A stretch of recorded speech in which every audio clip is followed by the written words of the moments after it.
রাজ্যে আগত অপর নেতা গৌরব গগৈ এবং প্রদেশ কংগ্রেস সভাপতি আশিস কুমার সাহা ও দলের বিধায়ক সুদীপ রায় বর্মনকে সাথে নিয়ে এদিন বিশালগড়ে আগুনে ক্ষতিগ্রস্ত স্থানীয় কংগ্রেস নেতা টিটু আহমেদের বাড়ি পরিদর্শন করেন। টিটু আহমেদের পরিবার পরিজনদের সঙ্গে কথা বললেন এআইসিসি প্রেরিত দুই কংগ্রেস নেতা। বিজেপির সন্ত্রাসের তীব্র নিন্দা করেন সাংসদ তারিক আনোয়ার।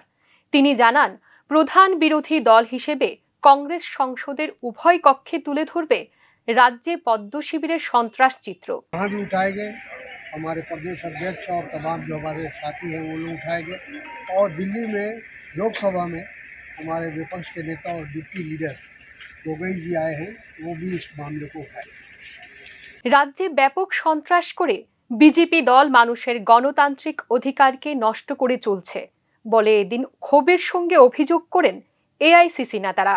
পঞ্চায়েত নির্বাচনের আগে সন্ত্রাসের ঘটনা রাজ্যপালের কাছে তুলে ধরে কংগ্রেস দল ওনার হস্তক্ষেপ কামনা করছে বলে জানিয়েছেন সাংসদ তারিক আনোয়ার।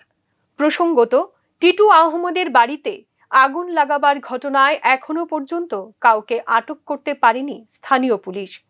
ঘরবাড়ি পুড়ে যাওয়ার ফলে মেঝেতেই শুতে হচ্ছে বলে এদিন কংগ্রেস নেতাদের জানিয়েছেন টিটু আহমেদের পরিবার পরিজনরা। ব্যুরো রিপোর্ট, নিউজ নাও।